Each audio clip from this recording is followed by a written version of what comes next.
kajian deui ku kumaha ge nu penting mah sarolak gararaji ibadah geus biasa kitu pokokna mah kayak ujung-ujungna mah tenang we perang we kajian ku kumaha yakin jasa ieu mah perang jasa yakin jasa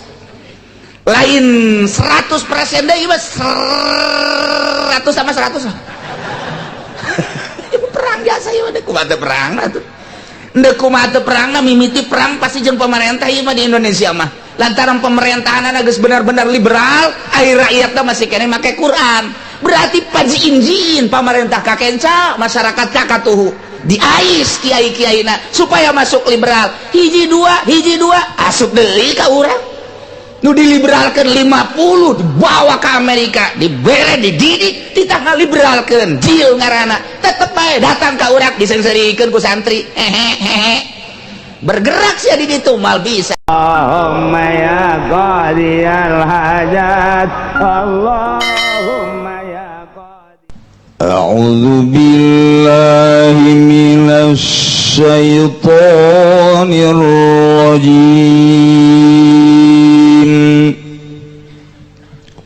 Bismillahirrahmanirrahim.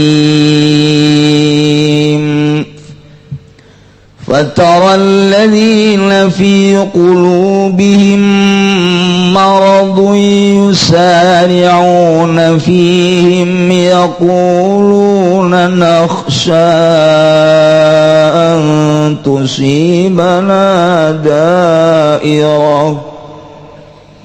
فعسى الله أن يأتي بالفتح أو أمر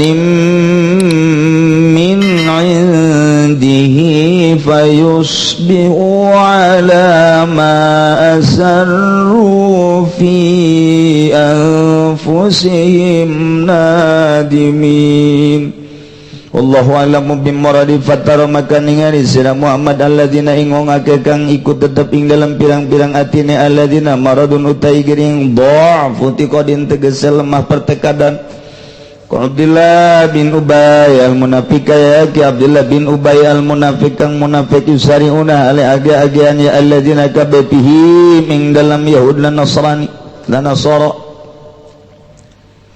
fi mualatihim tegese ing dalam asia-asian ing Yahudi Nasara yaquluna ala ucap ya alladzina fi qulubihim maradun muta'adzirina an halakang sasadu kabehan lazaki mualat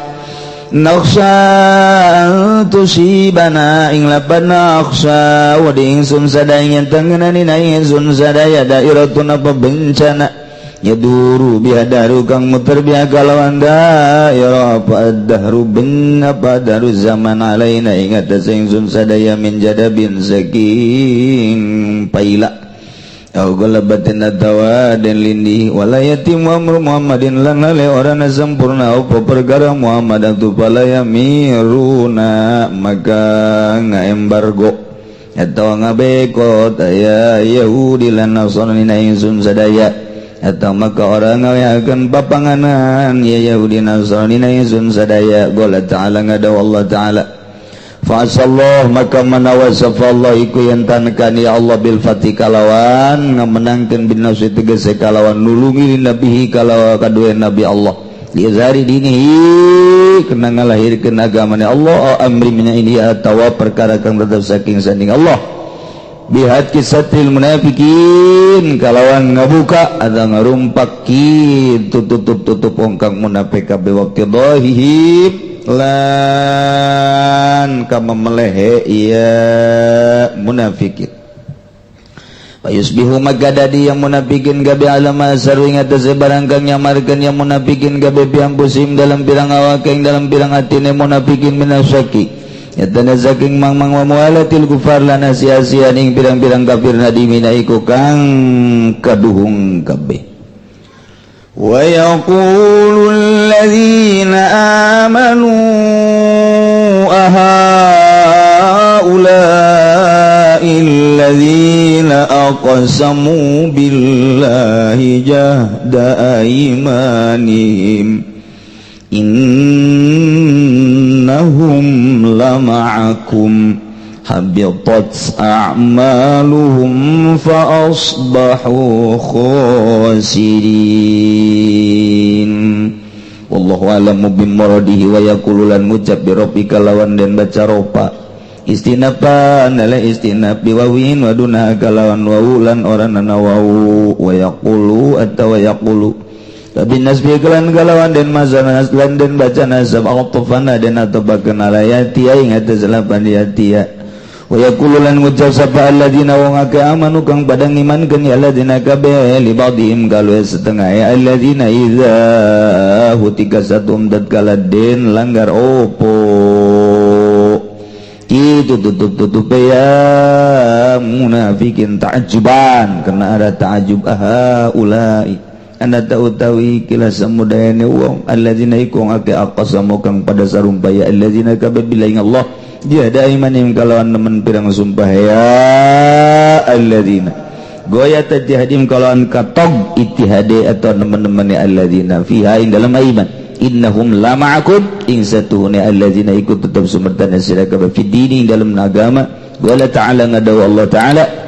ing lafal habitat a'maluhum habitat lebur batalat tegese batal apa amaluhum pirang-pirang amale alladzina salihatu kang saleh fa asbahu maka dadi alladzina sariku dadi alladzina khasirina iku kang tuna kabeh di dunya ing dunya bil fasihati fil fadihati kalawan dan memeleh al akhirat dalam akhirat bil iqabi kalawan dan siksa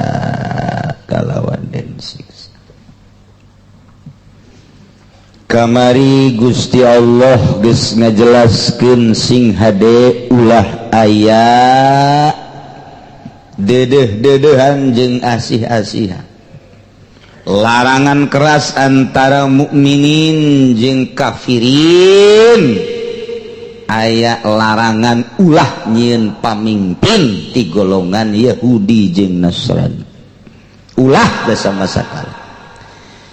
ieu teh terus berjalan sampai yaumul qiyamah. Ya ayyuhalladzina amanu wahai jelema nu ariman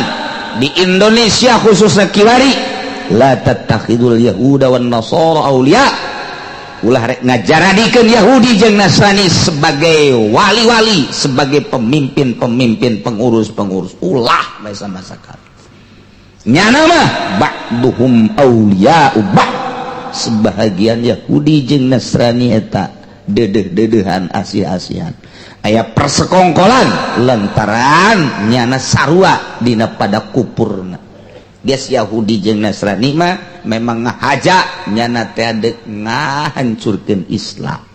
tiba heula terus datang ka kuar huhahehe ge tetep deuk ngahancurkeun Islam di zaman Kangjeng Nabi diutus datang ka kuari terus berusaha dibeakeun Islam tapi kersading Gusti masih keneh boro-boro diurang di Amerika nage Islam teh aya di Inggris Islam malah beki kuat ayeuna di Jerman Islam aya di Perancis malah keur nyieun masjid ayeuna di Perancis ye hese dileungitkeun moal bisa tuh terus bae agama ke geus tereh jasa ka kiamat kakarak geus pasantren kos kieu aya bangsa pesantren-pesantren anu ngan sakadar ngaran pesantren unggul di jero nama nu lain ngaji geus kabawa arahna ka liberal ka ditu geus kabawa ka kapitalis ka ditu eta kakarak terjadi kiamat kuari mah paling kacau-kacau bae kacau mah pasti jasa tapi masih kene aya nu handal aya nu kene nu handle aya nu ke aya kene anu gagah urang mun ngadenge Osama bae ge masih kene alhamdulillahirabbil urang ngadenge kitu Saddam Hussein hudang dunia kabeh alhamdulillahirabbil alamin kuari lumayan lain lumayan najed ge sakitu ge lumayan walaupun diisukeun aya persekongkolan tapi tetap gerak-gerakna masih kene eksis masih kene hebat masih kene luar biasa. Nah iyalah dunia Islam kuarit keur dibombardir geus teu nyaho naon-naon Yahudi mah pokona hancurkeun geus sabaraha negara nu diajurkeun tanpa pamrih geus pugu Irak sasaran kedua negara nu paling kuat adalah Iran tetep bae bakal jasa bakal dibom ku Amerika, moal mang deui bakal jasa, tinggal tunggu waktuna bae. Memantaknya nama daripada lemah maningan terus bae ngalawan, sebab lemah jeung gagah terus dibom bae. Mulai ti kuari dididik budak ti SD kene supaya resep perang di Iran mah, sebab sasaran setelah Irak adalah Iran. Engke beres Iran Cikupa tuh panggilan nama lodar orang Cikupa geus pokona, sebab didihnya aya citra. Nah eta pusatna di dia. Masyaallah. Di ditu maka senjata anu ampuh F150 ari urang Cikupana make pepletokan cedet. Mangkaning takal darawakna geus eueuh. Geus siap bae nasib urang Cikupa mah kumaha bae. Nah ieu lain lalagaan ieu teh. Diincer Indonesia teh sebab mayoritasna Islamna termasuk kuat. Lain lalagaan ieu teh. Islam termasuk sadunia teh termasuk kuat Indonesia. Aya satu keanehan di Amerika teh, di Pentagonnya ngarobrol musyawarah para seton-seton. Ada apa ini di Indonesia? Geus sabaraha puluh tahun, geus sabaraha triliun nya ngabeakeun danana jang kristenisasi Indonesia ya, tapi tetep teger bae. Maut ieu col muncul deui. Maut ieu col muncul deui. Masyaallah, alhamdulillahirabbil alamin, sangkilang bobrok nagarana, rakyat nama tetep utuh. Diais kunyana nagarana, pemerintahanana, rakyatna tetap anti Amerika. Kajen deui kumaha ge, nu penting mah sarolat, gararaji, ibadah, geus biasa kitu. Pokona mah ke ujung-ujungna mah tenang we, perang we kajen kumaha. Yakin jasa ieu mah perang jasa, yakin jasa. Lain 100% deui mah 100 sama 100 lah. Ieu perang jasa ieu mah kumaha teh perang atuh. Ndek kumaha teu perang mimiti perang pasti jeung pemerintah ieu mah di Indonesia mah. Lantaran pemerintahanna geus benar-benar liberal, ai rakyatna masih kene make Quran. Berarti pajiin-jiin pemerintah kakenca, masyarakat kakatuhu. Diais kiai-kiaina supaya masuk liberal. Hiji dua asup deui ka urang. Nu diliberalkeun 50 dibawa ke Amerika, dibere dididik, ditanggal liberalkeun, jil ngaranna. Tetep bae datang ka urang disengserikeun ku santri. Bergerak sia di ditu mal bisa. Haram marhaba, bida marhaba, malah embat marhabana. Dicelinyana deui. Teu bisa kajian Indonesia heran ya. Heran. Nyana teh heran di negara lain mah teu kieu-kieu teuing, tapi di Indonesia masyaallah tita ulah ta ila hadarati geus ku Muhammadiyah, geus ku Persis, geus ku PKS, ku tita ulah malah make sapeker ila hadarati. Sial cek cenah teh. Tetep bae teu bisa. Bingung di Amerika geus triliunan. Ieu teh misionaris lagi anu di Belanda, nu di Sukabumi teh anu di Belanda malah asup Islam. Anu di Bandung nu kuari keur ka urang umurna 60 tahun anu jadi besan LB Murdadi malah ngaco luar biasa. Termasuk Irene eta ge termasuk luar biasa, dan sederetan misionaris anu bener-bener boga misi ti Vatikan ti Roma ka urang marah asup Islam. Aya naon ieu di Indonesia? Luar biasa, istimewa, alhamdulillahirabbil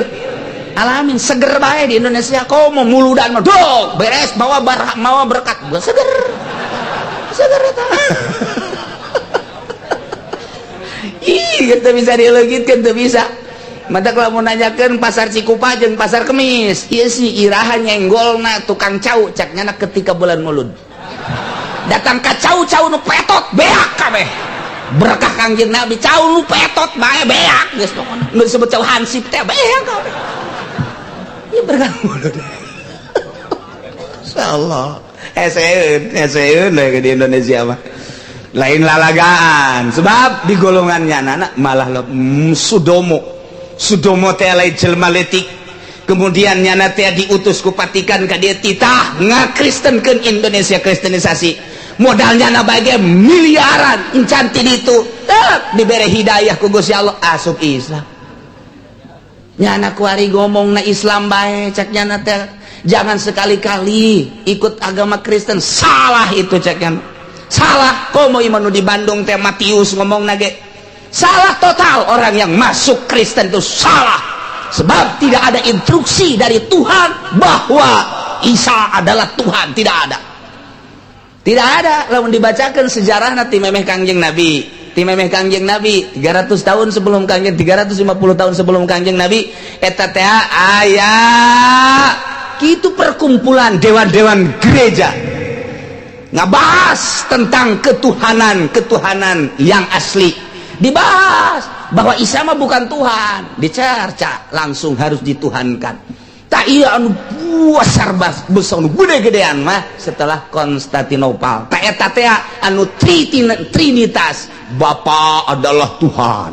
Anak adalah Tuhan, Roh Kudus adalah Tuhan. Tetapi kita bingung katanya Tuhan itu kan satu. Maka yang tiga kita jadikan satu. Kumaha sih eta heran? Heran mati lu jadi hiji. Nah, iyalah maka Konstantinopel teh aya 3. Aya Konstantinopel 1 musyawarah pertama pada tahun sekian, yang kedua, yang ketiga. Nah, ieu kuari teh geus berjumlah 12 kali kumpulan gereja dunia. Jangan ieu jang mengkaburkan Tuhan yang asli. Tidak ada instruksi dari Allah bahwa Isa adalah Tuhan, tidak ada. Maryam adalah bukan Tuhan. Roh Kudus Jibril adalah bukan Tuhan. Di Injil asli nama Bebelna kos kitu tah kuari dipengkol-pengkolkeun. Sudomo nyana ngomong, Matius ngomong, dan berbagai misionaris nu baheula ngiristenkeun Indonesia ngaromong salah itu. Coba gedengekeun pidatona. Nah iyalah nu mantap kurang aneh ieu kuari di urang teh Kristen teh berkembang padahal geus disalah-salahkeun, geus dilain-lainkeun. Aslina Injil mah Tuhan adalah Allah Subhanahu. Nabi Isa adalah seorang rasul utusannya, tidak berbeda dengan Kangjeng Nabi Muhammad sallallahu alaihi wasallam. Ngan kulantaran kerajaan kaisar kekaisaranana dek ditimbulkeun deui, sedangkeun cak Kangjeng Nabi la kaisara ba'dahu eueuh kaisar sabada paehna kaisar. Tidak ada cak Kangjeng Nabi la kaisara la kisra ba'da mauti. Tidak ada Kisra setelah mati Kisra. Cak Kangjeng Nabi bener ti Kangjeng Nabi eueuh kaisar jeung eueuh Kisra. Nah kadieu kakaisaran teh bahasa Kangjeng Nabi kaisar, di urang mah kaisar. Kekaisaran teh geus mentak hayang timbul deui melalui dewan-dewan gereja. Itulah disebut konsili. Konsili adalah kumpulan-kumpulan dewan-dewan gereja nek ngaburkan Tuhan anu asli. Terus ti mimiti kadua, katilu, kaopat, kalima, kagenep, katujuh. Nah setelah katujuh ti Paus Panas Yohanes nu kamari modar. Nah kuari timbul deui geus aya konsili anu kesekian kalina. Ieu kuari teh kuari keur mejeuna luar biasa, anu kunyana diulah-ulah zina, diulah-ulah seks, malah nyana kamari skandal seks. Nyanana pausna coba nu kunyana diulah-ulah, orang suci mah teu meunang jeung awewe. Ayeuna hudang bingung nyana jadi jelema suci hayang tapi nu ieu hayang disucikeun deui. Masya Allah. Nah guys kan bae mah urusannya anak dek nipu urang mah, dek nipu Al-Quran, dek nipu mukminin pe urusannya anak urusan urang mah urusan urang bae. Urang nu mayoritas Islam di Indonesia sing hade la tattakhidzu ulah ngajadikeun maraneh kabeh al yahuda wan nasara aulia. RT ulah Nasrani, RW ulah Nasrani, lurah camat ulah Yahudi Nasrani, bupati ulah Yahudi Nasrani, terus sampai presiden ulah. Alhamdulillah di urang mah teu pernah aya presiden Nasrani, teu pernah aya presiden Yahudi, teu pernah ngan diluhureun presiden aya. Aduh leuwih parah tuh boneka-boneka aya di urang teh. Kitu memang keayaan Indonesia mah ieu mah sakadarnya hobae. Asalnya hobae bahwa negara urang mah dikuasai ku eta, ku bule. Nu kuari mah hideung. Teh di urang tetap Islam tapi berusaha nyana supaya ulah mengenal Al-Qur'an. Liberalkeun. Kapitaliskeun yeuh negara teh. Maka nini urang baheula ngomong ceng sing hade engke mah unggal masjid hiji gereja hiji masjid hiji gereja lain kasap nini urang lantaran penggede di luhur setelah berjuang ieu menandatangani demokrasi. Nah ieu demokrasi teh kos kieu ye ya dengan hak asasi manusia HAM teu anggeus urusanana tetep we nu gede makin gede nu leutik makin leutik nu gede ngegelek ka nu leutik nyepak ngikut ka nu leutik ieu adalah HAM kos kieu urusanana sapira hukum buatan manusia moal aya hukum nu paling jujur jeung adil kecuali nu boga hukumna nu nyieun hukum Allah Subhanahu wa ta'ala. Urang geus teu percaya ka hukum Al-Qur'an malah percayaan ka hukum buatan manusia nu bisa digulak-gilakeun nu taun ieu mah kieu taun itu mah kitu buatan manusia eta nu ku urang dipercayai ai Qur'an mah nu paten ti Gusti Allah urang kurang percaya ngomong doang percaya buktina teu dilaksanakeun ieu teh eueuh hiji hukum anu tertera menang ti Al-Qur'anul Karim berarti negara urang teh bisa disebutkan negara bokbrok jadi bokbrok bin eta negara tapi urang nama alhamdulillahirabbil alamin di tengah-tengah kebokbrokan negara lantaran nyata make Al-Qur'an berarti bokbrok teu make Al-Qur'an teh make buatan manusia di tengah-tengah kebokbrokan pemerintah tapi tetep bae anu dijadikeun wali ku Gusti Allah rakyat teh anu geus 12 kali jadi wali teh wali aya dijadikeun ulama sholihin loba sholihin dan lain-lain sebagainya iyalah di tengah-tengah kebokbrokan negara tapi alhamdulillahirabbil urang bisa ngadengikeun Al-Qur'an bisa ngajelaskeun Al-Qur'an bahkan anu make mah ih kajen teuing batur mah aing mah embung atuh aing kudu ambalayah mah geus tereh paeh kredit aing mah moal aing mah bunga bank aing mah moal kajen teuing yang sia tah mah urusan ngamajukeun negara majukeun ku sia aing mah nyaho sadepa deui nyaho dua depa deui bakal paeh nu geus geus loba tadi Indonesia mah nu kos karah ditu mantan pemerintah baik mantan DPR mantan pemerintah ngaromong kerja di pemerintah mah cedak kula aut-autan kiai goreng mah hayang ieu tobat kumaha carana tobat dibere ku kula jalan berarti kan eta di jero hate leutik namanya kerja di pemerintah ge ceurik leutik sabarang ceurik bertentangan camat bae loba nu bertentangan jeung nuranina sarua bupati ge di nuranina mah aing teh jalain ki didikan awal nama basic nama ieu teh alif jabar abe jabar ba ieu teh lain kieu tapi ka dieuna nah kulantaran nafsu tak bae jadi bupatina atawa geus kolot masih keneh ngan geus kolot merenung nyana eta kos kitu teh hese lain lalagaan lamun lain hidayah ti Gusti Allah Subhanahu wa ta'ala. Nah ieu ulah sekali-kali di urang henteu alhamdulillah walaupun dimonopoli ku nyana sabodo nu penting mah urang kuari ngadirikeun sing hade ngadirikeun lurah sing ade nu nyahoeun ka alif jabar abe jabar ba aba mim jabar ta ta jabar ta mata sing jare sia jabar ja sia mata sia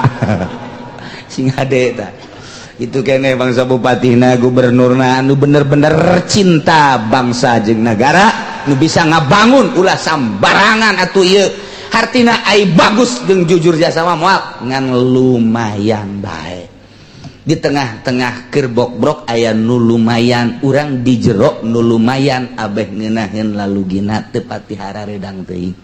ka pasar ngeunaheun urus surat menyurat ka kantor aya nu ngurusan urang ngaji aman ka masjid berjamaah salat Jumat urang luasa tah eta kos kitu tapan ngeunah di zaman Soeharto mapan kumaha gitu di zaman Soeharto loba itu instruksi gereja anu dipuatkeun melalui dewan melalui Soeharto truk putusan kudu terjemah teh eta di zaman Soeharto Pak kudu instruksi anu Jumat teh macam-macam kuari geus ada perintah batin geus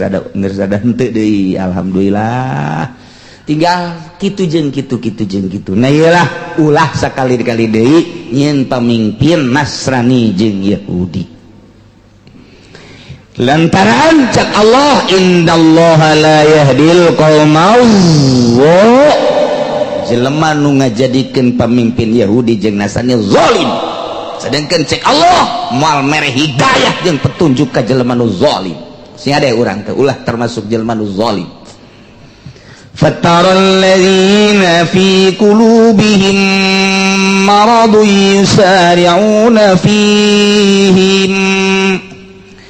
Muhammad anjeun bakal ningali ka jelema nu di jero hatena aya panyakitan aya lemah pertekadanan jeung keyakinan terhadap kepangeranan Allah jeung karasulan anjeun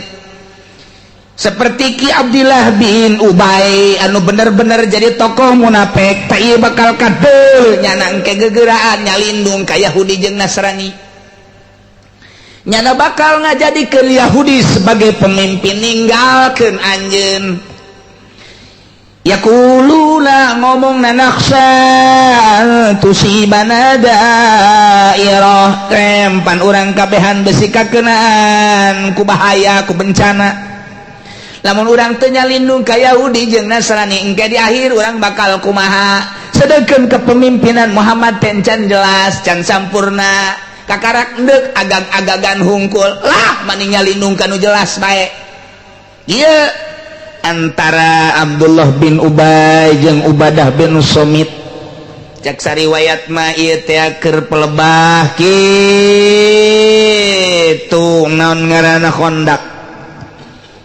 ketika teh Ubay Abdullah bin Ubay teh ngobrol jeung Ubadah bin Somit begitu ngobrol cek manehanana kieu Ubadah jasa bener nama iya urang tepuguh dipimpin ku Muhammad perang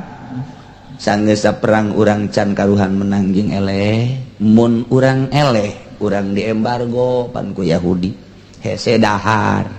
hese nginum dibekot ku Yahudi teh komo lamun kadituna urang paila hujan-hujan kabelah dituna teh kemarau panjang sedengkeun nu boga duit papan Yahudi jeung Nasrani lamun urang ayeuna nuturkeun Muhammad bae asana paeh kalaparan urang geus aing mah kajian kumaha ge deuk milu ka rombongan Yahudi bae kajian kumaha ge tetep bae eta padahal mah nyana tatadina babarengan jeung mukminin tapi ketika dak berhadapan jeung kafir nyana endahan ngadukung ka ditu Cak Ubadah bin Somit teh teu kitu Cak Ubadah bin Somit kula mah ya kula ye kajian kumaha ge tetep bae deuk ngadukung mukmin kula geus lila hirup jadi Yahudi geus lila kula bergaul jeung Nasrani jadu jelas urang teh ngan saukur nindes doang ja nu sabenerna mah kebenaran mah tetep aya di Muhammad tetep bae aing geus lila hirup jadi Yahudi jeung jadi Nasrani kuari mah aing mah deuk berbalik aing deuk jeung Muhammad bae Ubadah bin Somit mah bebeja ka Kangjeng Nabi kieu hampura Kangjeng lain kunaon eta Abdullah bin Ubay pan bareng jeung mukminin datang ka ditu nama endahan milu ka ditu tah ieu mah kula sakadar bebeja kula mah ieu mentah hampura deuk terus berjuang jeung Kangjeng kajian kumaha tah aya kos kitu tah madak Abdullah bin Ubay mah kakentong Yahudi tah caknya na teh caknya na munafik aing mah kajian kumaha ge deuk jeung Yahudi bae deuk kajadikeun pamimpin teh Yahudi moal Muhammad ka ditu na hese dahar pan blon tah Abdullah tah eta teh keur diperbincangkeun kitu Kangjeng Nabi pan teu nyahoeun maka turunlah ayat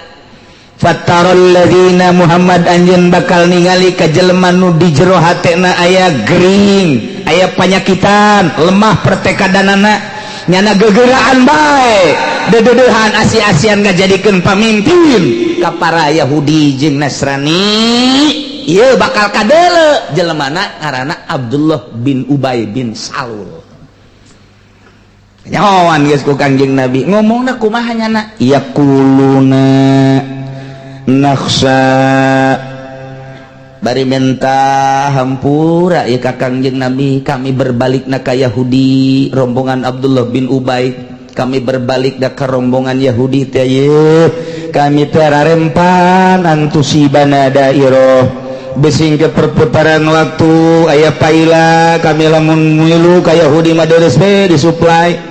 lamun perang eleh kami mah tetep bae pan dikucuran sedengkeun walayati amru Muhammadin can sampurna urusan Muhammad mah engke kaditu namun kami nuturkeun Muhammad fala yamiruna moal anu mere dahar nginum kami ke dibekot tah daripada kami dibekot di embargo maning kami mah ngilu ka rombongan Yahudi tarolol tak eta kos kitu tadi zaman perang 45 ge kamari emang teu saeutik itu nu belok ka Belanda loba jasa anu tadina bangun tegerdak bae dibere susu doang dibere susu ku Belanda teh milu ka Belanda ngabocor-bocorkeun rahasia negara teu saeutik eta nu kos itu prajurit teh lah aing daripada paeh berjuang ja kieu-kieu keneh mendingan ieu bae geus puguh kacang aya susu aya malah aya susu nu eta ge aya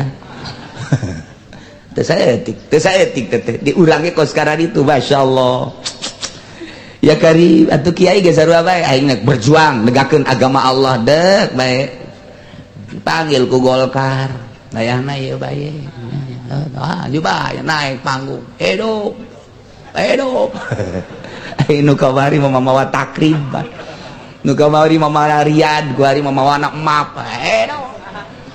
pan eta teh ngahidup liberal ngaranna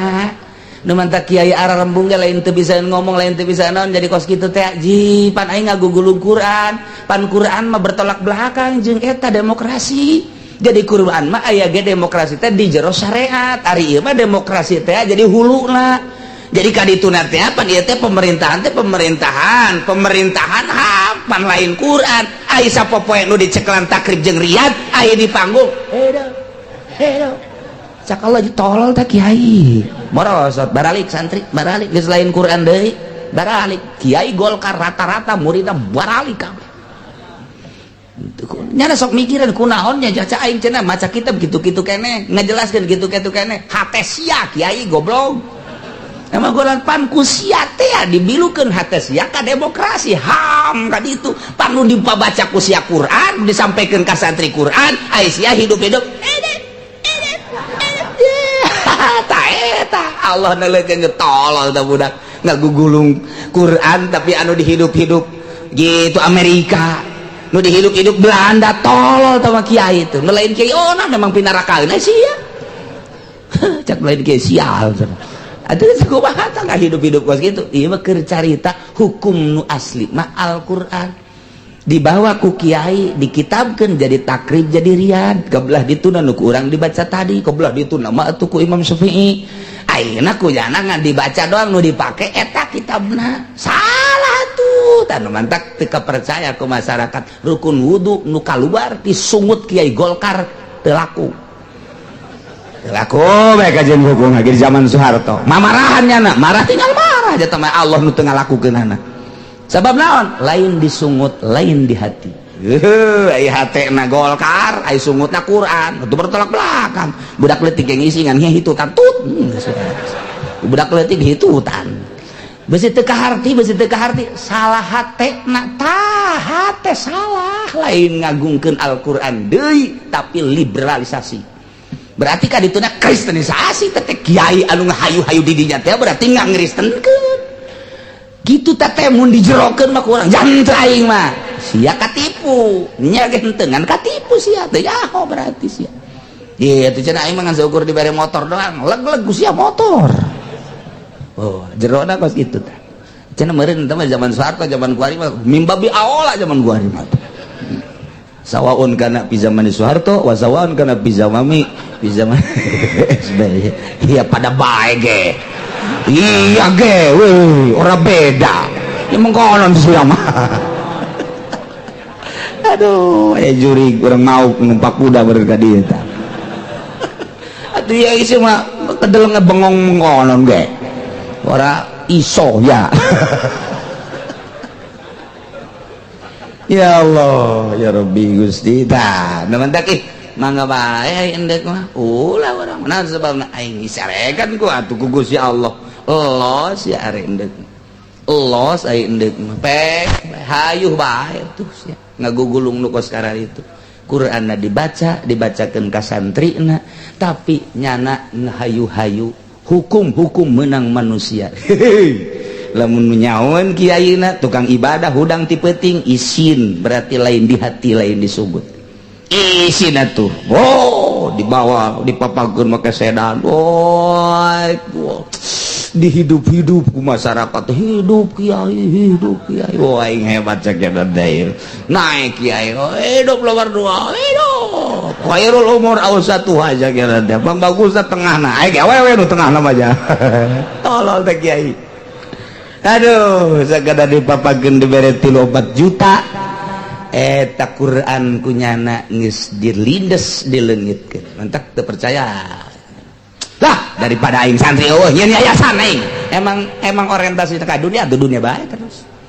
Pelumpatanana jeung pelampiasan nyeun yayasan aing kajian kumaha ge. Sanawiyah aing pelampiasan lain berangkat ti mimiti dekat didik jelema nyeun ibtidaiyah sanawiyah ale eta mah rada deres suka kitu mah. Eta nu pelampiasan. Santri aing baralik aing mah manying nyeun yayasan. Cek Allah tolol sia. Lain tobat ka aing. Endahan hayu gogolong ka situ beuki acur bae terus bae. Beki bau maknawi aya diamban mah tuh make minyak zeungit maknawina hate jelema teu narima bau lantaran embung kanu bau-bau mah teu karasa lain tobat tambah leleb. Mun deuk make Al-Qur'an atuh bacakeun geus ngaraneh bae ka ditu tah nu sakola nu karuliah los ka ditu sok saya terus ke neraka moal kebeli paling 1000 tahun doang los. Dos, ayo santri-santri teh ulah, ngadoakeun bae supaya aman. Ayo kudu milu. Aduh, aing liwat dari tetetet. Ayo kiai sorban make udang-udang. Oh, ieu mah liwat keur kampanye. Gula mah liwat deuk. Deuk ka ieu teh terus make sorban, make jubah deui. Jubah mah para di salat, kiai tolol.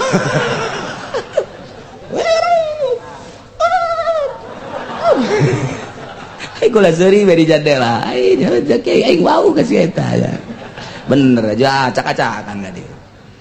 acak-acakan nang saha ngacak-acakeun nang Allah atuh lantaran lain di hati lain di sumut beres teu kos kitu geus lamun aya kiai nu hidup-hidupan kos kitu teu kudu didoakeun gua sasa uji ajur sorangan Nafsan tusibana dairah kami manumantak ngadukung Yahudi ge lantaran rempan geus aya bencana datang paila teh eleh perang teh sedangkeun nuturkeun Muhammad macan jelas walayati Muhammadin geus kaditu namun kami aya kasusahan falaya miruna mualaya nu mere sogokan jeung daharan kadahareun jeung inuman atuh kami diembargo teu kuat mandak maningan milu ka Yahudi bae sakadar mikiran beuteung mah kos kitu. Mentajak Allah fa'asallahu ayatiya bil fathi aw amrin min indi maka manawa Gusti Allah manawa ka Gusti Allah mah ieu adalah merupakan suatu kepastian lantaran di mana Allah dek ngadatangkeun kabagusan make bahasa paasa eta teh bahasa anu yakin jeung bahasa anu pasti. Jadi lain sakadar susuganan jeung boa-boa lain mamanawiyanan lain ngan bahasana bae fa'asallahu ayatiya padahal manana teh yakin jeung pasti fa'asallahu ayatiya pasti Allah bakal ngadatangkeun bil pati kalawan kemenangan lamun jelema memperjuangkeun agama total memperjuangkeun agama telurak lirik kana dunia telurak lirik kana materi telurak lirik kana makhluk fa'asallahu ayatiya bil pati pasti Allah bakal ngamenangkeun basi jasa ieu teh fa'asallahu ayatiya bil pati ngamenangkeun lantaran Kanjeng Nabi Izhari diri keur ngajelaskeun keur ngaopenkeun keur ngebrehkeun ngalahirkeun agama Allah subhanahu wa ta'ala pasti tadi ka Kanjeng Nabi teh dijelaskan fa'asallahu ayatiya bil fathi pasti Allah bakal mereka menangan ditulungan bin nasri ni nabi bejakeun kitu Muhammad pasti ditulungan lantaran keur ngajelaskeun dakwah ngadakwahkeun nyampaikeun agama Allah nu asli ditulung ku Allah eta ka Kanjeng Nabi kuari ge sarua bae lamun ngajelaskeun anak lamun manehanana memang liilai kalimatilana beneran ditulungan ku Allah geus sabaraha kali dibunuh Osama bin Laden tetep bae ditulungan bae. Dan sederetan para wali-wali Allah di zaman kamari ieu, zaman kejayaan Islam, di zaman Raden Patah anu pohara jasa ditulungan terus kabelah dieuna eleh naon sababna ta lantaran izhar dina ieu setengah kiai bae ku ari boku urang kiai di deuleuna setengah agama 50%, dunia 50%. Buktina ketika disogok daek, ketika asup ka DPR jana kiai padahal mah geus lain ngagugulung agama deui. Ketika kiai jadi bupati geus teu ngomongkeun agama deui. Agama hanya jadi lipen doang padahal di jero nama deuk ngeraup keuntungan proyek. Ciu tuh mantap. Ieu Yahudi jeung Nasrani teh nya kelemahan Islam adalah duit cakena dibere ku nya. Deuk ieu naon majelis bangun, nya naon deui sekolah bangun. Nyeuneuy pondok pesantren bangun, tak setelah dibangun lek bae menang ti Nasrani nyieun nya gereja belah dinya geus bae bisa ngomong cau au minimal cicing cak Yahudi jeung Nasrani teh sia aing nyieun gereja dinya eueun bisa ngomong lantaran eta masjid geus dibangun negara kita kan demokrasi. Atuh udah sama-sama saya dukung kamu, sekarang saya dukung kamu. Endahan kiai na anu ceramah saudara-saudara salantaran di negara orang mandang negara demokrasi kamari orang dipanggilkeun masjid saking mewahna orang beribadah atuh tenang bebas ngeunaheun naon salahna nyana deuk nyieun gereja belah dinya yuk orang gotong royong di gerejanya tolong teh coba kiai goblok teh kiai aya eta di Cisoka hiji kiaina belah raja hiji kiaina nu kos sekarang itu teh pasar Kemis doang eueuh. Alhamdulillah di pasar Kemis mah can kasogok masalahna padahal ngarep-ngarep sarua bae nya lagi. Jadi itu kumaha acak-acakan agama bentrok lah kiai jeung kiai anti kiai itu mah kos kitu da kumaha tuh beuki bau bae di mata muslimin mukminin bau kajenting hebat jelemana kasep jelemana ngan kitu karakterna bau bae teu hayangan ilmu di dadana loba teu hayangan nyadap ilmuna naon sababna lantaran dipake salah sakadar dibere mobil doang dibangun yayasan doang nyana ngahayukeun gotong royong ka gereja naudzubillah min dzalik ieu lah kos kitu teh jaho kelemahanana nu mantak geus ulah bae geus ulah titik agama hiji geus sakitu bae malah mun bisa mah nuluda dia teu kudu hayang berkat kecuali gede. Cenah kieu masuk gitu memang gitu sebenarnya di urang tuh fasallahu ayati bil fatibasi Allah bakal ngemenangkeun ka jelema anu ngajelaskeun agama anu murni agamana musuh ge hayang nyahoeun ieu agama nu asli teh kos kumaha sih atuh kaum muslim mah sanajan nu tilok salat ge aing ngadengkeun lah carana teh bener nu kumaha sih nu bener ku masih teh lah nyaho kuari mah cak kiai teh cak kiai mabok haram awas ya nyana mabok tapi tetep bae nya ceramah goblok sia haram mabok nyana ge mabok padahal sia nyaho ti mana aing ngaji di kiai sia mabok aing lain deui aing mah aing hukum mah hukum jakeun teh eta tolol tah kos kitu teh goblok eta jelema nu kos kitu teh jadi tetep jarage ceramah ka batur mah ulah mah mabok sia haram sia mabok lain jangan teh aing mah lain deui aing mah lain pokona haram tah eta hasil daripada ngaji kunyana kadenge oh jaheun ngaji coba sebenarnya kredit haram apa henteu sih haram kredit zaman kuari teh haram aya ge kredit teh nu halal mun cash jeung kredit eta adalah akur hargana ketika teh akur haram riba nyana ngredit motor goblok sih haram tah sia ulah kain heula na lawan ka kain mah butuh siapa ulah itu tuh gue nu ngridit ribut nu ngridit ribut aing diharamkeun ku sia teu ngridit bae ieu aing mah ngaji atuh aing ge sarua ngaji sia ngridit teh atuh aing ge sarua ngridit sia ngridit atuh ulah ngamarah henteu tetep marah nu ngridit tolol eta jelema ya karim Masyaallah wa yati bil fati pasti Allah ngamenangkeun ka jelema nu ngadirikeun nganjurkeun agama Allah anu bener ditulungan baik kok Allah. Amrin min indi atawa Allah bakal ngadatangkeun perkara ti Gusti Allah langsung engke bakal katembong jelema nu kamari susulumputan munafekna di hareupeun mah subuhun daud tapi ditukangeun mah meurepan ta eta teh moal bisa kanyahoan kecuali langsung dibere nyaho ku Gusti Allah Subhanahu wa ta'ala. Amrin min indi Muhammad bakal kanyahoan ke ge kadeuleu kabukang ke kedok para munafikin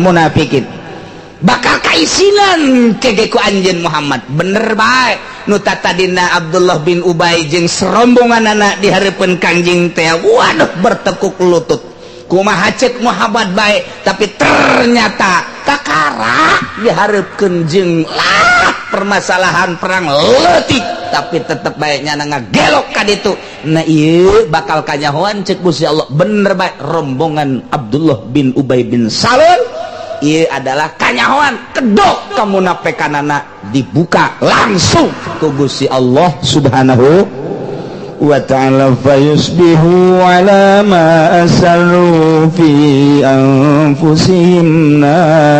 nadimin.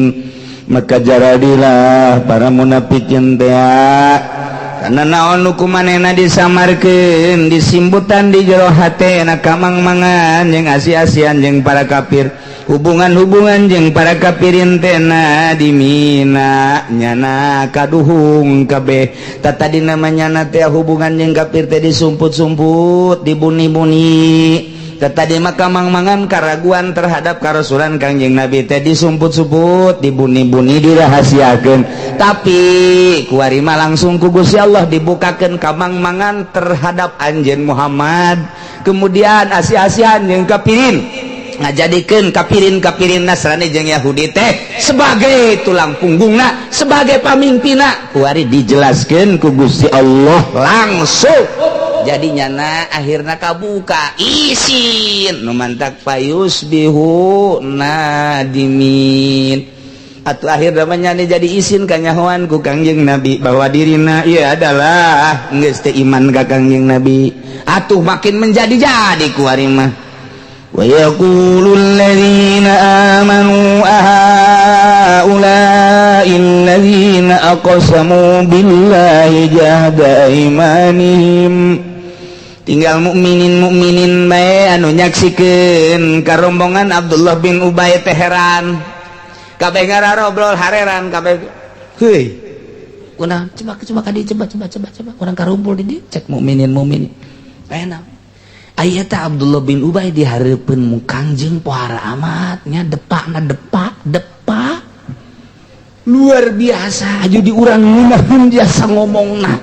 jeung barahanna pohara jasa. Eta Abdullah bin Ubay ku pohara asana urang daek nokohkeun kanyana mun aya naon teh mah nyalalah nu dihareupna jaka Muhammad sakitu depana ka urang sakieu sopanna balabahna anu luar biasa eta Abdullah bin Ubay jeung babaturanana heran aing mah emang kunaon gitu aduh pan nyana teh ngomongna mah keur ieu nyana ngomongna innahum la ma'akum cak nyana ieu kami teh ieu babarengan jeung maneh ieu urang ka maneh ge babarengan sekarang kacai jadi salui kadarat jadi saloga kayu urang babarengan sasapapait sabah manis pokokna mah yuk urang babarengan pan ngomong lah kos kitu eta Abdullah bin Ubay tak kos kitu tak tapi pan eta kuari deuleu tuh kuari jana horeganan jeung Yahudi jeung Nasrani aduh ampun eta urang katipu cak mukminin teh eta teh ngarobrol kos kali itu emplok-emplokan belah ditu ngobrol kitu belah dia ngomong ngeherankeun ka Abdullah bin Ubay anu nyana teh anu sabenerna ka Abdullah bin Ubay daek dipimpin lain kunaon buageurna jeung sopan santuna pinterna nu luar biasa mun ku urang kadeuleu di hadapan Kangjeng Nabi masyaallah ngusruk depak tapi horenganan hatena ka ditu tah ieu teh deuk nyaritakeun ayat kaheran-heranan mukminin kutingkah Abdullah bin Ubay mantak wa yaqul ladzina amanu nyarita jelema nu arariman libadihim kasawarehna ketika dibongkar kedokna para Yahudi tajub ali heran ye ahaula'il ladzina aqsamu billahi jahda aymanihim. Heran amat. Apa eta jelema-jelema eta anu tadina sumpah jana teh ngumbar sumpah nu sumpah ge pohara jasa sumpah ge cak nyana teh innahum la ma'akum eta kan sumpah nyana sanyana kami kabeh ieu adalah pendukung-pendukung muarane panjana sumpah make innahum la ma'akum. Iba bahasa mukminin bahasanya nama kami bahasa Abdullah bin Ubay nama kami teh ngadukung kamaran ngadukung perjuangan Muhammad disapertikeun ku mukminin heuy pancaknya teh cenah innahum lama aku nyana teh apan cenah deuk babarengan jeung urang ngomongna tapi pan kuari ka di itu herannya aduh ampun tah ieu ngabahasakeun kaheran-heranan mukminin terhadap tingkah Abdullah bin Ubay jeung serombonganana munafik teh kos kitu dibuktikan kuari ku urang diurang kos kitu persis diurang nih persis jasa Masya Allah eta si budak eka panggih keur naik motornya mendak hampir ngaguling motornya ku mendak nanya eta waduh luar biasa horenganan hate nama Masya Allah kanyahoan kabeh ih jeta sakitu bageurna hanas kurang harita mendak dijadikeun pamimpin masjid pan ketua DKM horeng kos kitu horenganan kanyahoannya ku urang katipu beh urang mah ngarobrol teh tah munafik teh kos kitu mah sing hade basa anu mendek nah handap teh sing hade soang beh soang mun keur anjeun kitu aya urang heo teh ka handap pareng rek macok soang eta masyaallah teh soang ya karim we munafik teh atuh potongan soang orenganan ya Allah ya Rabbi tuh kan padahal lagi sumpah bin Ubay innahum ma'akum tapi ternyata orenganan aduh ampun mendak habitat amaluhum fasbahu khasirin hancurlah batallah pagawean aranjeunna nu baragus nu kamari babarengan jeung urang ngobrolkeun agama Islam dakwah Islam nyana teh ngadukung kana perjuangan Muhammad kana katablegan Muhammad jeung urang babarengan eta teh kapan amal bagus tapi ternyata horenganan nyana nilu ka Yahudi habitat a'maluhum hancur total pagawean nyana amal nyana nu bararagus beak kabeh kulantaran sakitu atuh fasbahu khasirin jadilah rombongan Abdullah bin Ubay munafik teh jadi rarugi tararuna di dunyana dihina-hina lantaran kedok-kedokna dibukakeun ku Kangjeng Nabi di hareupeun mukminin geus mukminin ge nyalaheun kakedokan dibuka kedokna dibuka tutupna dibuka nyaok bahwanya munafik isin di akhirat ge disiksa ku Gusti Allah innal munafiqina fid darkil asfali minan nar sanyada jelema munafik bakal jadi kerak neraka naudzubillah min dalik mantak sing hade di lembur urang ge loba jasa aya hiji di hiji daerah dek nyin gereja kemudian kabeh menentang aya ustad dibere duit rada gede meureunnanan ke masyarakat nu tadina bagus jasa horenganan hatena ka ditu jawara onaman nyana mah henteu ngadukung endahan ustad nu ngadukung berarti eta ustad munafik teh kos kitu teh munafik teh ustad eta ngaranna ustad munafik malah kiai deh kiai mah ngadukung minimal atuh ulah mere support kiai mah minimal sukut bae atuh kadanan ku nang tangan mah deuk iraha deui atuh urang nang tangan kafir anu jelas can nu meujeulna di daerah urang mah teh aya pembangunan kos kitu teh lamun aya pembangunan gereja masalahna lain sekedar gereja mah aya dewan gereja nyana mah bergerak melalui gereja beda jeung Islam masjid teh hanya sekedar ngaji keluar masalah anu bergerak di bidang dakwah adalah pondok pesantren aya gereja mah justru gereja aya dewan gereja disebut aya konsili artina perkumpulan dewan gereja nu sakupna aya nu internasional aya nu nasional matak aya gereja bahayana gede jasa kiai make rekomendasi kiai Golkar teh izinnya na kiai munafik kita lakus kumaha sih naon nu dibabaca ku nyana Quran pan urang teh ulah resep komor hidup mah bahaya jasa bahayanya sakecuali urang nanggeus jadi wali kemudian orang jadi pamimpin jadi gubernur orang teh atau orang jadi bupati nah masuklah ke gereja lain dek ngadirikan gereja dakwahlah di jero gereja supaya gereja minimal ulah terlalu bergerak kadituna supaya arasup Islam apan eta teh tah nu kuari arasup Islam misionaris teh eta teh akibat aya gegeden asup ke gereja merelah petuah aya hidayah asup ke jero dadana konsulahnya tek jeung para ulama-ulama 1 kali 2 kali 3 kali emang Allah dek mere hidayah meureunan ternyata asup Islam awalna ieu teh penggede asup heula ka gereja milu heula dakwah di jero gereja gitulah dongeng pasudomo teh ketika ngadengekeun Gus Dur di jero gereja kok begini keluarnya na konsultasilah nyana jeung Hamzah Has konsultasilah nyana jeung Menteri Agama konsultasilah nyana jeung kitu almarhum kiai teh katilu kiai teh asup Islam nu kuari di Bandung teh awalna ngadengekeun nyana di jero gereja petua-petua kiai dicerna ku nyana terus dipahami konsultasilah nyana jeung para tokoh-tokoh nu aya di luhur kemudian tak masuk ke Tasikmalaya terus ngobrol-ngobrol jeung kiai-kiai asup Islam. Nah lamun geus kos itu silakan asup ke gereja dakwah tapi ngizinan nyen gereja mah ulah haram atuh. Nah, jadi kudu aya satahap-satahap apa asup ke gereja dakwah silahkan tapi lamun ngizinan bahas sebab bergerakna di gereja ustad jeung kiai dibere jeung Samsu doang abeh ngebul ya Allah lain bere pirunan atuh tolol teh budak.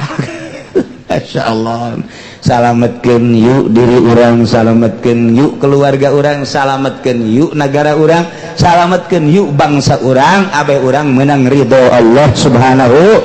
wa ta'ala cintailah Rasul Allah Kanjeng Nabi Muhammad sallallahu alaihi wasallam tuturkeunlah ajaran-ajaran Kanjeng Nabi Muhammad sallallahu alaihi wasallam urang tuturkeun para wali-wali Allah subhanahu wa ta'ala tuturkeun ucapan ulama-ulama anu balaler abeh urang menang ridho Allah subhanahu wa ta'ala indah amat mun urang di dunia babarengan jeung ahli Allah di akhirat digiring di bawah bendera ahli-ahli Allah subhanahu wa ta'ala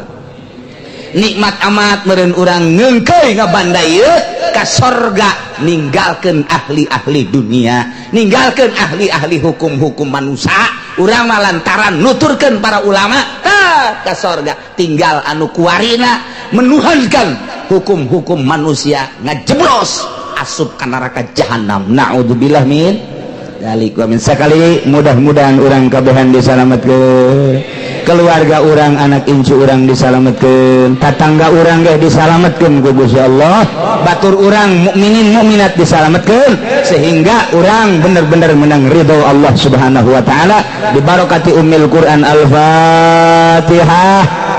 Bismillahirrahmanirrahim. Alhamdulillahirabbil alamin arrahmanir rahim maliki yaumiddin. Iyyaka na'budu wa iyyaka nasta'in ihdinas siratal mustaqim. Siratal ladzina an'amta 'alaihim ghairil maghdubi 'alaihim waladdallin. Lanjutkeun ku ari wala syakka annahu temang-mang deui sayana Kangjeng Nabi Muhammad alaihi salatu wassalam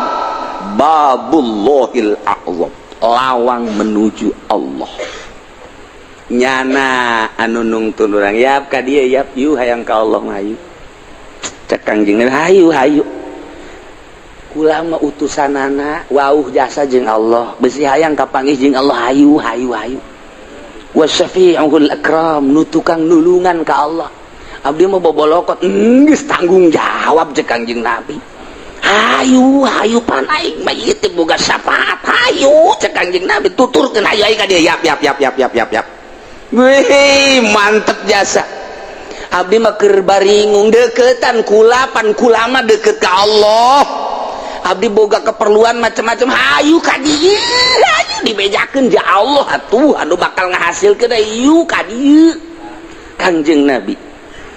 nu mantak urang teh moal jadi wali kajen kukumah ge tanpa maca sholawat ka Kangjeng Nabi Muhammad sallallahu alaihi wasallam eta guru-guru torekat langsung ngasupkeun la ilaha illallah tanpa dibacaan sholawat teu lalahana konyol tama gulu torekat kos gitu dek melakeun la ilaha illallah can loba maca sholawat torekat doloon guruna nu boloon ieu teh dek la ilaha illallah teh dek ka Allah aya anu dilawangna Kangjeng Nabi kok atuh henteu melalui Kangjeng Nabi babullahil a'zam Kangjeng Nabi teh ye lawang ye ka dieu ku aing ditungtun ye asal siara deukeut ka aing urang teu baca sholawat ka Kangjeng Nabi nutup pintu Allah moal bisa kajen ting maripat teh moal bisa kajen bohong Kangjeng Nabi cicing di lawang ya ka dieu hayu ka dieu geura cek Kangjeng Nabi aing ayu anu ngusulkeun ka Allah abdi mah isin loba keperluan aya keperluan naon abdi mah isin loba kabingung boga kabingung naon hayu dilaporkeun boga ulah tuh Kangjeng Nabi nanu mantak urang kudu bersisi lah Kangjeng Nabi teu aya geus nitipkeun ka sahabat teu aya geus nitipkeun ka para tabiin geus teu aya nitipkeun ka atba tabiin teh ka atba tabiin hayu cak Kangjeng Nabi ge tuba liman roani wa tuba liman roa man roani wa tuba liman roa wa roa man roani wa tuba liman roa wa roa Habib Rozak terakhir tempat kos gitu lain Habib Rozak iyo tuba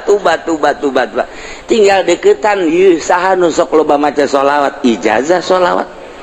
lobakeun heula maca sholawat ulang hayal jadi maripat ulang hayal jadi wali sholawat bae heulana wayu bae bari lempang sholawat bari diuk sholawat nungguan gitu di masjid maca sholawat deuk dahar maca sholawat ngeuk sare maca sholawat bila perlu ka pamajikan ya Allahumma sholli ala cak pamajikan kieu abad teh cenah jaga sholawat beneng ngelanan le pas menjelang nganggeus Allahumma sholli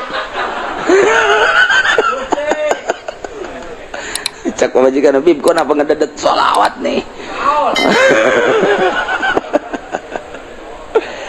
nah nu batok sholawat ka Kangjeng Nabi ai sholawatna nu mana ke ngajurus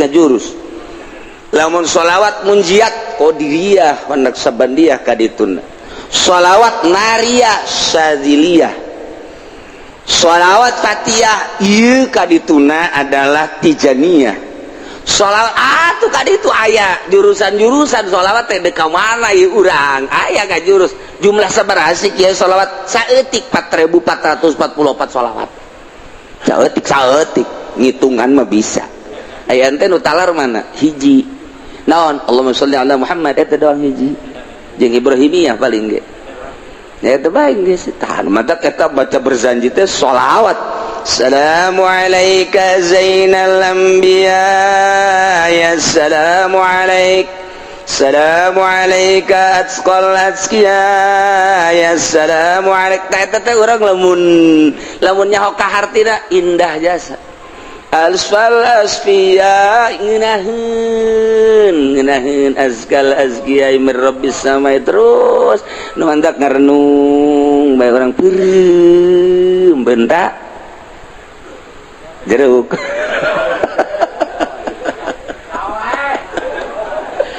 Masya Allah nah kos gitulah nikmat jasa Kangjeng Nabi hayu tepikeun Kang ke ku sebab sering jasa urang maca sholawat haju urang ngahayal sabisa-bisa urang ngahayal teh make ilmu kaistimewaan Kangjeng kemuliaan Kangjeng sehingga kagambar Kangjeng teh dina hayayan urang dina benak hati urang kakasepan kagantengan kagagahan kaistimewaan zahiran wa batiran moal teu ngimpi urang moal da kagak teu ngimpi kajen kukumaha ge nu dihayalkeun eta okos urang ngimpi ngahayal hayang mio ngimpi urang ngahayal hayang mio kaimpi urang naik mio wah dina impian nabrak kebo barang hadena aing ngimpi aduh lamun nya nabrak kebros cilaka cak gadat ngimpi nya hayang kawin jasa kasih neng ngimpi lain hayang kawin jasa kahayal-hayal kasih neng aduh hayang jasa kaimpi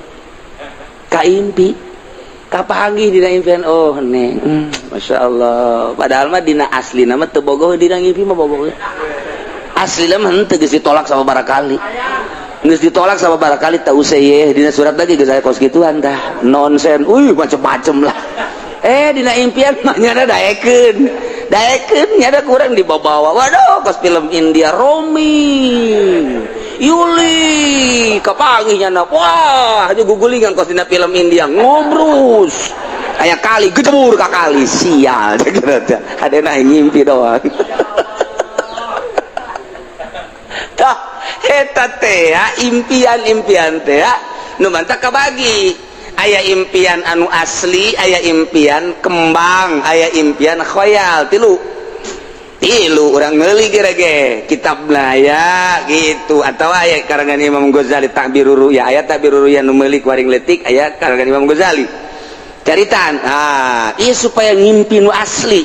sebab jeung Kangjeng Nabi bapan teu bisa anu setan ge setan teu bisa ngarupakeun ku sebab urang terus-terusan bae komo tamah macana amsara taifu man wa farqani wal hubuyat daridul ladzati bil alami maulaya sholli wa sallim daiman abada ala habibika khairil khalqi kullihim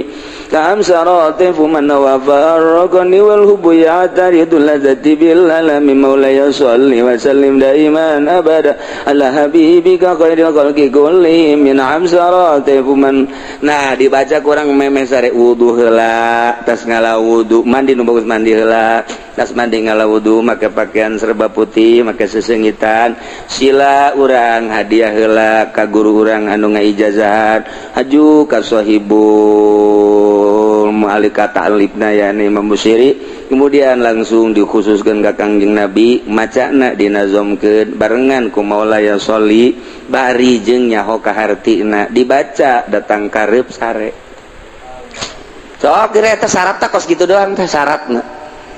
kurang sare to mendek telentang ti mimiti dieu kala maulaya sholli wa sallim daiman abada ala habibika khairil khalqi kullihim nam saratifu man wa farqani wal hubuyat daridul ladzati bil alami maulaya sholli wa sallim terus datang ka urang rada geus rada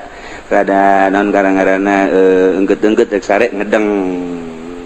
langsung tam saratifu man wa farqani wal hubuyat daridul ladzati bil alami maulaya sholli wa sallim daiman PS sakali ente dua kali ka ditu da mangim pasti jasa kula caritana bulan puasa tah terus bulan puasa lempang ka Imah Ki Soleh kadinya di Imah Ki Soleh lewat jembatan ayo jalan ka katu kukula nanya ieu si jalan ka mana ieu nanya ieu jalan ka Madinah padi Imah Ki Soleh sekolah teh belah diri Imah Ki Soleh ieu Madinah sedang jalan anyar cak nu ditanya teh nu bener ieu jalan anyar bagus teh guguran we kula lompat bener teu kebal aya Masjid Madinah ya Allah ieu Masjid Madinah ieu aya orang Arab kan anu unggal lawang aya orang Arab kula dikasep tidak boleh ini khusus orang Arab cek nya juh neangan deui lah aing nyaho lah loba lawangna cek urang teh pulau itu aya deui orang Arab udah kasep tidak boleh khusus orang Arab cek nya orang ajam tidak boleh lupa kade itu unggal lawang aya orang Araban cak pemikiran teh Kangjeng Nabi mah lain nabi orang Arab jan nabi kabehan naik aing ka jeung kumaha ge naik kula ka luhur begitu naik ka luhur urang cek nya nggak boleh naik kadulu di handap wah kerumunan aya Kangjeng Nabi tuh ngancan katingali Kangjeng Nabi na ngan dina impian bingung ieu aing ngaragageun mana ringsek kasana ringsek aing ka mana ieu aju di tukang penjagana turun teu meunang di handap geus katingali kerumunan Kangjeng Nabi belah ditu ngancan katingali Kangjeng Nabi na jauh jadi kula ditungtung gitu tah ngan aya di luhur akhirnya kula turun ke handap alhamdulillah begitu nanya itu Kang Jenab cenah buru-buru macet jelema teu bisa ka ditu hudang can kapanggih jeung Kangjeng Nabi geus hudang waduh cek kula teh masyaallah tapi pan lumayan datang ke Masjid Madinah na yeay eta ngimpi teh kos kitu teh nah eta bacaan eta kula ngabejaan we naam saratipun ngamandi heula mandi ngalawudu nol-nolkeun pikiran beres make sesengitan make baju nupis maksudnya karesep Kangjeng Nabi baju putih teh karesep kang jadi jubah terus make sesengitan beres eta teh tadi ngarep kiblat hadiah ka Kangjeng Nabi ka sahabat ka wali kemudian ka guru urang anu ngaijazahan eta bus imam naon karang-karana Burda ka Imam Busiri nazomkeun kemudian tambahan maulaya syarat eta kemudian ngerti kana maknana diwiridna sameunangna ulah maka dihitung-hitung datang karep sare cara tadi be miti diukeula maulaya sholli wa sallim daiman labada ala habibika khairil khalqi kullihim min amsarati man wa farqani wal hubbu ya daridul ladzati bilal terus ayat nu pernah kakula bebeja ku gawe di datanya heuh geus barang diwirid ku cenah aduh kiai cenah kunaon teu daek atuh mau ngimpi-ngimpi sia teu daek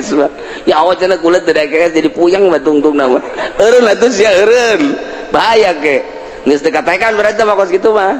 teu katekan geus memehna meureun urang mun hayang cepet-cepet ngadahar jengkol nu loba meureunnya abeh terehes tungtungna mah teu kabaca bae eta sering kukula mau diceritakan sejen-sejen nama imah ala kadar tak bulan puasa teh ngimpi kos gitu pernah tuh nu sejen-sejen antum mali bejakeun we pokona mah geus deuk kapangireung teh kumaha we teh mah ngan ieu mah keur cerita model tah ngimpi teh kos itu tah ya jalan anyar ka ditu Madinah cenah waduh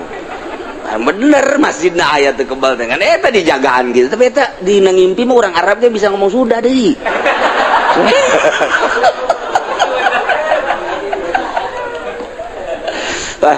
abah bebeja baheula abah waduh tas ngimpi kasasawan teh bebeja ka kula bebeja aduh abah anu ngimpi kepanggih jeung Kangjeng Nabi pohara jasa eta mah geus pohara aju di Madinah eta mah lain ngimpi aneh abah mah manta kaju 3 poe teh ka masjid da abah moal ka masjid cenah 3 ieu mah heulanan kuda henteu bebeja asa sare asa henteu aya Kangjeng Nabi nu mantak atuh teu ka masjid apa asal eta kitu asa 3 poe Masya Allah geus saya caritakeun eta mah eta wiridanna eta ngan aya babat terus munjiata nu paling dia tah munjiat tunjina manta kudu diijazahkeun heula ta eta Kangjeng Nabi asal geus urang kapanggih pernah kapanggih jeung Kangjeng Nabi be lain neuleunan naon ihina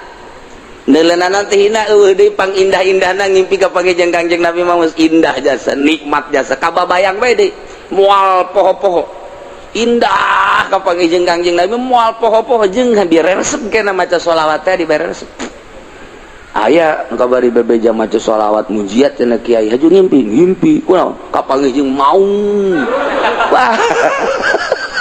saya ijazahna di mana di Habib Rozak teh pantes atuh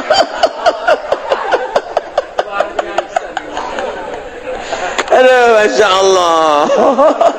atuh untung tak kapanggih jeung maung sia aduh